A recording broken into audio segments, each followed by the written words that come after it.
Dear students, welcome to International Business. In the previous class, we discussed about GATT. In this class, we are going to discuss about two important aspects. One Uruguay round, the other one WTO formation. GATT, General Agreement on Trade and Tariff, is a very important agreement among the countries for international trade.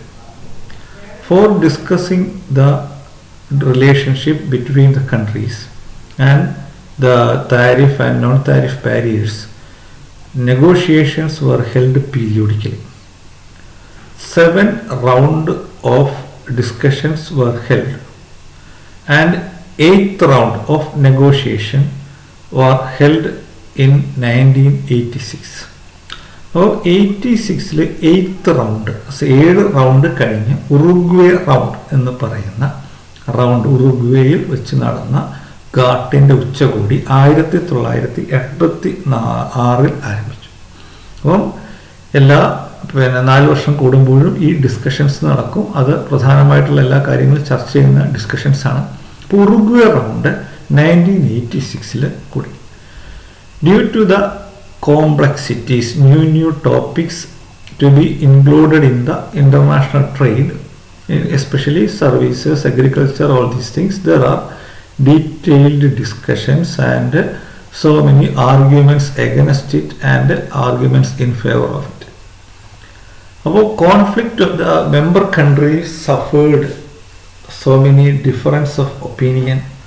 So due to the complexities of issues, അതായത് പുതിയ പുതിയ മേഖലകൾ കൊണ്ടുവരുന്നതുമായി ബന്ധപ്പെട്ട എതിർപ്പുകളും തർക്കങ്ങളും, conflict of interest among participants, the Uruguay round cannot be concluded in December 1990.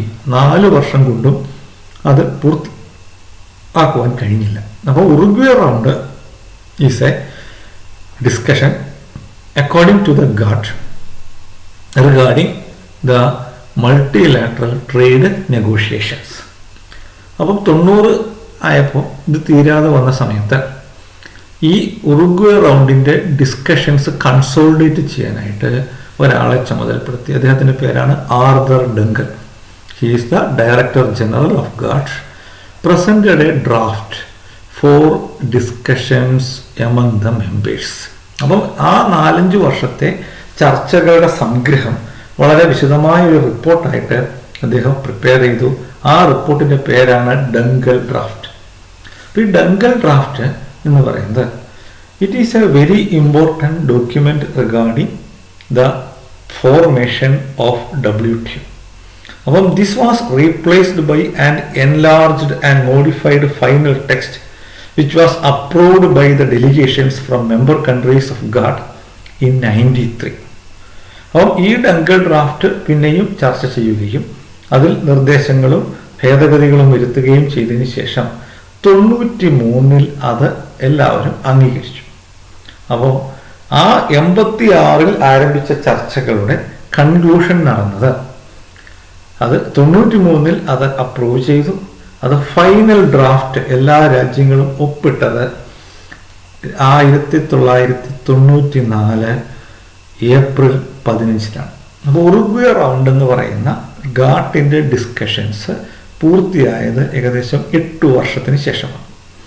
The results of Uruguay round, the decisions of Uruguay round were to be implemented within 10 years from 1995. അപ്പോൾ അതിൽ നമ്മളെടുത്ത തീരുമാനങ്ങളെല്ലാം 10 വർഷത്തോടെ നടപ്പാക്കണം.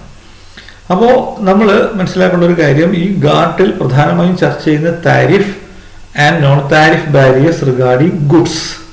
അപ്പോൾ എക്സ്ക്ലൂസീവ്ലി 6 റൗണ്ട് ചർച്ചകൾ നടന്ന് exclusively for reducing tariff, നികുതികൾ കുറയ്ക്കുക എന്നതിനെ കുറിച്ചിട്ടാണ് ഈ ചർച്ചകൾ നടന്നിരുന്നത്. 7ാമത്തെ റൗണ്ട് ആണ് നോൺ താരിഫ് ബാരിയേഴ്സ് എന്ന് പറഞ്ഞു കഴിഞ്ഞാൽ കോട്ടാസ് അങ്ങനെയുള്ള കാര്യങ്ങളെക്കുറിച്ച് ചർച്ച ചെയ്തത്. ഉറുഗ്വേ റൗണ്ട് അതിൻ്റെ ഏറ്റവും പ്രത്യേകത പുതിയ ഏരിയാസിനെ അതിനകത്ത് കൊണ്ടുവന്നു. അതായത് ട്രേഡ് ഇൻ സർവീസസ്, സേവന മേഖല, ബാങ്കിങ്, ഇൻഷുറൻസ് പോലത്തെ സർവീസ് സെക്ടറിനെ ഇതിൻ്റെ പരിധിയിൽ കൊണ്ടുവന്നു. ട്രിപ്സ്, ഇൻ്റലക്ച്വൽ പ്രോപ്പർട്ടി റൈറ്റ്സ്, ഭൗതിക സ്വത്തവകാശം എന്ന് പറയുന്ന അതിനെ അതിൻ്റെ പരിധിയിലേക്ക് കൊണ്ടുവന്നു. ട്രിംസ്, ട്രേഡ് റിലേറ്റഡ് ഇൻവെസ്റ്റ്മെന്റ് മെഷർ. അപ്പം ഇത് ലോകമൊട്ടാകെ വലിയ തർക്കങ്ങൾ ഉണ്ടാകുന്ന വിഷയങ്ങളായതുകൊണ്ട് തന്നെ inclusion of service sector, the acceptance of TRIPS and TRIMS are controversial topic all over the world, especially in developing countries.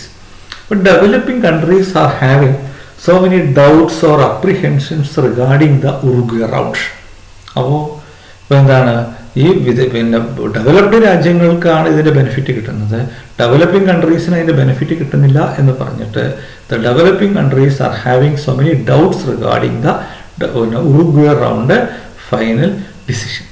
അപ്പോൾ ഈ 3 സബ്ജക്ട്സ് എന്തൊക്കെയാണ്? 3 subjects, service sector, TRIPS, TRIMS, ഇതിനെക്കുറിച്ചിട്ടുള്ള മെയിൻ ഡിസിഷൻസ് ആണ് അവിടെ എടുത്തത്. അപ്പോൾ the focus is to reduce trade barrier, എല്ലാത്തരം barriers remove ചെയ്യുക, and improving market access, that means opening up of market of the developing countries. അപ്പം ഗാട്ടിൻ്റെ റൂൾസ് ആൻഡ് റെഗുലേഷൻസ് കൂടുതൽ സ്ട്രിക്റ്റ് ആക്കണം. If there is A violation that can be implemented in A proper manor. അപ്പം ഗാട്ടിൻ്റെ discipline, അതിൻ്റെ rules and regulations കൂടുതൽ strengthen ചെയ്യണം. ഈ ചർച്ചകളൊക്കെ വന്നു. അപ്പം ഈ സർവീസ് സെക്ടറിനെയും ട്രിംസും എല്ലാം ഉൾപ്പെടുത്താനായിട്ട് ഉള്ള ചർച്ചകൾ വന്ന സമയത്ത് ഉറുഗ്വേ റൗണ്ട് എന്ന് പറയുന്നത് ലോകത്തെ WTOന്റെ ഫോർമേഷനിലെ ഏറ്റവും നിർണായകമായ ഒരു കാലഘട്ടമാണ്. അപ്പോൾ Uruguay round went much beyond goods to services, technology, investment and information. അപ്പോൾ നേരത്തെ ഗുഡ്സ് എന്ന് പറയുന്ന കാറ്റഗറി മാത്രമേ ഉള്ളായിരുന്നു. After Uruguay round the discussion were focusing on service sector, then technology, intellectual property right as well as other aspects, investment capital and information. Our Uruguay round is a major step in the formation of WTO by including services, technology, investment and information. But WTO, how WTO was formed? But after Uruguay round, GATT was converted from a provisional agreement to a formal international agreement called WTO. Uruguay റൗണ്ടിലെ decisions implement ചെയ്യാൻ ഇപ്പോൾ ഉള്ള system പോരാ, agreement പോരാ എന്ന് തീരുമാനിച്ചു. So the countries, the leaders have decided to make a formal association to implement the international agreement based on GATT. അപ്പോൾ ഗാട്ടിലെ അഗ്രിമെന്റ്സും ഉറുഗ്വേ റൗണ്ടിലെ തീരുമാനങ്ങളും നടപ്പാക്കാനായിട്ട് ഒരു ഇന്റർനാഷണൽ ഓർഗനൈസേഷൻ വേണം. അപ്പോൾ WTO 1 ജാനുവരി 1995 ഫോം ചെയ്തു. അപ്പോൾ ഉറുഗ്വേ റൗണ്ടിന്റെ ഡിസ്കഷൻസിന്റെ ഔട്ട്കമാണ് WTO. അപ്പോൾ WTO serves as an international framework including GATT and Uruguay round. നമുക്കറിയാം GATT, there are so many member countries, there are so many multilateral trade agreements between the countries. അതിൻ്റെ കൂടെ Uruguay റൗണ്ടിലെ discussions, അതിൽ മെയിനായിട്ട് service സെക്ടറും ട്രിംസും അടക്കമുള്ള പുതിയ കാര്യങ്ങളെ ഉൾപ്പെടുത്തിയിട്ടുള്ള Uruguay റൗണ്ടിന്റെ ഡിസിഷൻസും കൂടി ചേർത്തിട്ട് ഒരു വലിയ ഫോറം ഉണ്ടായി, ബോഡി ഉണ്ടായി. അപ്പം it is controlled by a ministerial conference meet every 2 years. WTO secretariat it is situated in Geneva, Switzerland. അപ്പം ഉറുഗ്വേ റൗണ്ടും ഗാട്ടും കൂടി ചേർത്തിട്ട് ലോകത്തുണ്ടായ ഒരു വലിയ സംഘടനയാണ് WTO 1 ജാനുവരി 1995.